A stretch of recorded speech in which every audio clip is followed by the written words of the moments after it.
सुजीत झा हमारे साथ हमारे सहयोगी इस वक्त जुड़ चुके हैं। और सुजीत, जैसा हम ये पूरी हमने रिपोर्ट में दिखाया, क्योंकि 2020 में ही उन्होंने कह दिया था कि अंतिम चुनाव है। अब जो उनको जानते हैं वो ये जान रहे हैं कि वो ये बात अगर उन्होंने कही तो इसमें गंभीरता रही होगी।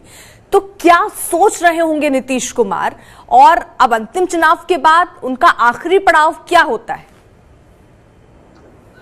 देखिए अर्पिता, ऐसा है कि नीतीश कुमार ने कल ही इसको स्पष्ट कर दिया।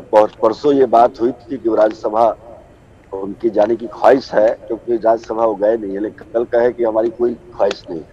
इसी तरीके से जब उन्होंने चुनाव प्रचार के विधानसभा चुनाव प्रचार के आखिरी दिन कहा था कि ये मेरा आखिरी चुनाव है, उसके अगले ही दिन कहा कि उन्होंने कि ऐसी कोई बात नहीं है। उस चुनाव में वो उनका आखिरी भाषण था। तो बहुत सारी बातें हैं जिसको अपना नीतीश कुमार के बहुत ही मुश्किल का काम होता है, और उनके एक एक शब्द को पकड़ के आगे बढ़ना उनका क्या ये जानना बड़ा ही मुश्किल होता है। जो बनी है, जिस तरह की बन रही है प्यार की राजनीति में, उससे तो यही लगता है कि उनका वे आउट जो है, मुक्ति, उन्होंने उसकी परसों भी कहा था कि यहाँ से मुक्ति मिले तभी तो जो निकलने का वे आउट वो कहते हैं, वो उसके लिए बड़ा परफेक्ट समय है। इसलिए क्योंकि बीजेपी काफी मजबूत हो गई है, पूरे देश के साथ साथ में भी नंबर 1 की पार्टी हो गई है, सबसे ज्यादा विधायक। सुजीत, जैसा आप कह रहे हैं कि राज्यसभा की जो बात हो रही थी कि उनको भेजा जा सकता है, वो जाना चाह रहे हैं, जैसे इच्छा जताई, बाद में उन्होंने डिनाई कर दिया।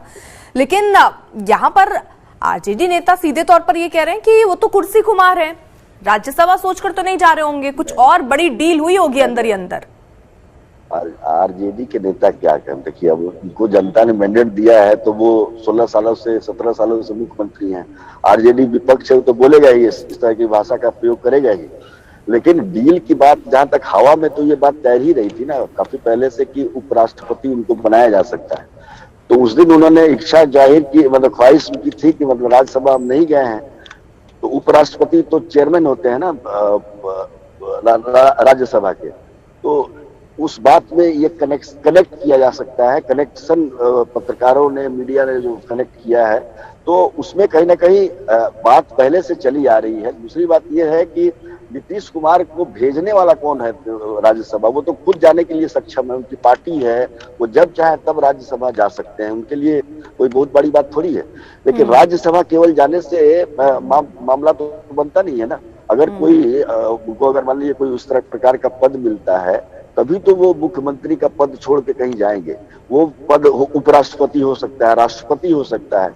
तो ये तो तय करना पड़ेगा एनडीए गठबंधन को कि उनको किस पोस्ट पर, किस पद पर ले जाना चाहते हैं। और बिहार में चूंकि अब बिहार में इतनी हुई इच्छा है, सारे देश में बीजेपी के हो चुके हैं, लेकिन बिहार ही एक ऐसा देश है जहां बीजेपी का मुख्यमंत्री अभी तक नहीं हुआ है। तो उसमें अभी देखिए, जब से यूपी का चुनाव परिणाम आया है, उसके बाद से ये परिस्थितियां बदली हैं। पिछले साल भी चुनाव हुए थे, बंगाल का चुनाव हुआ था, लेकिन बंगाल में बीजेपी हार गई, तो बिहार में उसका कोई असर देखने को नहीं मिला।